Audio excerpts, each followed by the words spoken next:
You've been staring at ad basket for 20 minutes, every video tells you something different. Pro gamers swear by 60% and productivity creators tell you to buy TKL. But if you're like me and you game and work on your PC, these opinions aren't really helpful.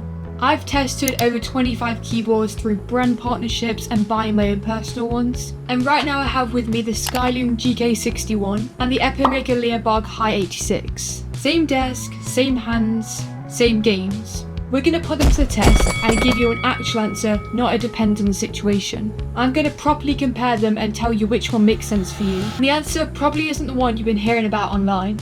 By the end of this video, you will know what keyboard to buy. Before we can decide which keyboard layout wins, we need to see what are the differentiating factors. Because this is really not about keyboard layouts. It's about which keys disappear. A 60% strips everything down to the main typing area. You lose the function row, the arrow keys and the navigation cluster. Those keys still exist, they're just hidden behind the function key down here. So what you have to do is press function and hold down a different key to get those buttons back. The TKL or 10 keyless only removes one thing, the number pad. Everything else stays exactly where you expect it to be. So arrow keys, navigation and function buttons are all in their normal position. But what does that actually change?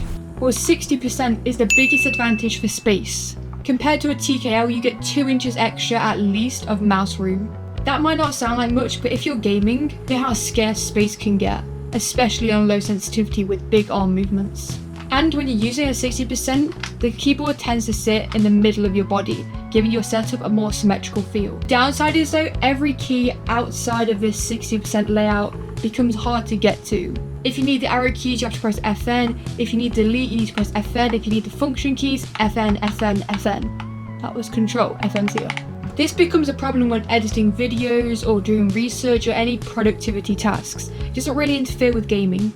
A TKL has everything you need where you expect it. However, it is a lot bulkier and bigger. It does take up more mouse room. And as well as this, it sits a little further left on your desk, which does change the symmetry of your setup. But here's what not many people talk about. TKLs are easier to type on.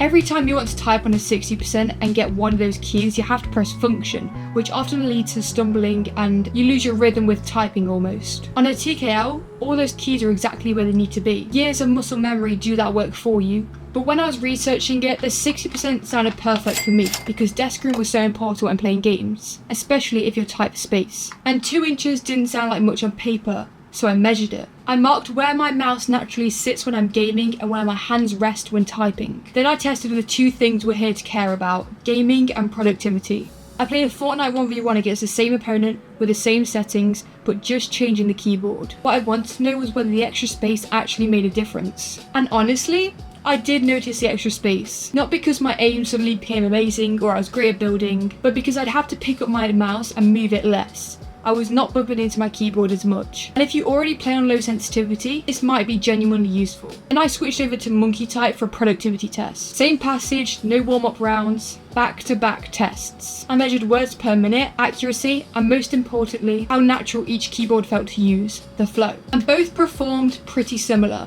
So I decided that wasn't a great indicator of anything, so I went one day using each keyboard, and what can I say? What surprised me wasn't the speed, it wasn't the feel, it wasn't the sound, it was how much smoother the TKL felt in its experience when needing arrow keys, navigation, function keys. And after using both properly, here's what I realised. These keyboards are not trying to solve the same problem. The 60% keyboard is built around one priority: giving your mouse as much room as possible. The TKL is built around balance. So if your PC is basically a gaming machine with Discord in the background, a 60% is 100% for you. You'll benefit from the extra mouse space and you won't worry about the keys that are missing. But if you're like me and need a PC for gaming and work, the TKL is just a better keyboard. It's that simple. You keep the arrow keys, the function row. You lose a bit of desk space, but not enough that it actually matters. And my personal experience backs this up. This isn't one of those videos where I'm going to say it comes down to preference, because if you genuinely split your time between gaming and productivity, the TKL is for you and not the 60%. It just won't be helpful. Do not buy both. You don't need 2 keyboards for any reason. If you're absolutely set on the 60%, this is not a sponsorship, but this is the Skyloong GK61. I've had this for years, very reliable, pretty affordable, doesn't sound the best, but it gets the job done. But if like me and you want a TKL, this is probably one of the best on the market. You'll probably see how heavy it is by how I've been holding it the whole time. It's also wireless or wired. And this one sounds good. Again, none of these are sponsored or promoted, these are just my personal preference. If you guys have any questions about keyboards, setups, tech, anything like that, leave them below and I might make a video.